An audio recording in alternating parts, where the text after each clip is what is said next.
Hello friends, welcome to Nafsheer kitchen. అప్పటికప్పుడే మనము ఏవైనా బ్రేక్ఫాస్ట్ కానీ డిన్నర్ కానీ త్వరగా చేయాలనుకుంటే ఈ రెసిపీ అయితే చూడండి. చాలా సింపుల్గా, ఈజీగా, అలాగే టేస్టీగా కూడా చేసేయచ్చు. ఎలా తయారు చేయాలో చూద్దాం.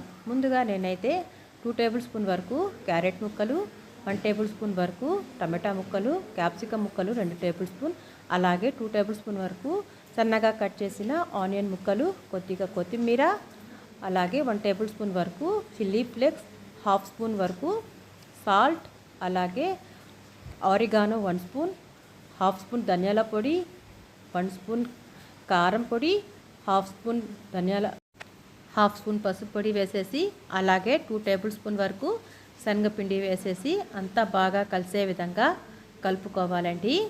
ఇందులోని ఈ విధంగా కలుపుకున్న తర్వాత 4 టేబుల్ స్పూన్ వరకు వాటర్ అనేది వేసేసి బాగా కలుపుకోవాలండి. ఫ్రెండ్స్, నా వీడియో కనుక నచ్చినట్లయితే తప్పకుండా లైక్, షేర్, సబ్స్క్రైబ్ చేయండి. పక్కనే ఉన్న బెల్ ఐకాను క్లిక్ చేయండి. అప్పుడే నేను అప్లోడ్ చేసే కొత్త వీడియో నోటిఫికేషన్ ద్వారా చూడగలరు.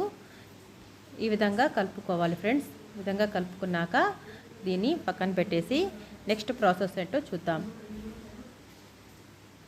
నేనైతే 2 బ్రెడ్ స్లైసెస్ అయితే తీసుకుంటున్నాను. ఏ బ్రాండ్ అయినా కూడా పర్లేదండి. ఈ విధంగా తీసేసుకొని వీడియోలో చూపిన విధంగా కట్ చేసేసుకోవాలి.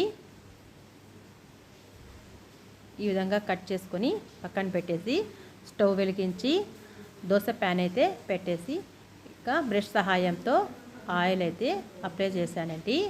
ముందుగా రెడీ చేసి పెట్టుకున్న బ్యాటర్ని వీడియోలో చూపిన విధంగా బ్రెడ్ని అప్లై చేసేసి దోశ ప్యాన్లో పెట్టేసి ఒక 2 నిమిషాల తర్వాత 1/2 స్పూన్ వరకు ఆయిల్ అనేది వేసేసి 2 పక్కల ప్రెస్ చేస్తూ 2 ప్రక్కల తిప్పుతూ 5 నిమిషాల పాటు మీడియం ఫ్లేమ్ మీద రోస్ట్ చేసుకోవాలండి.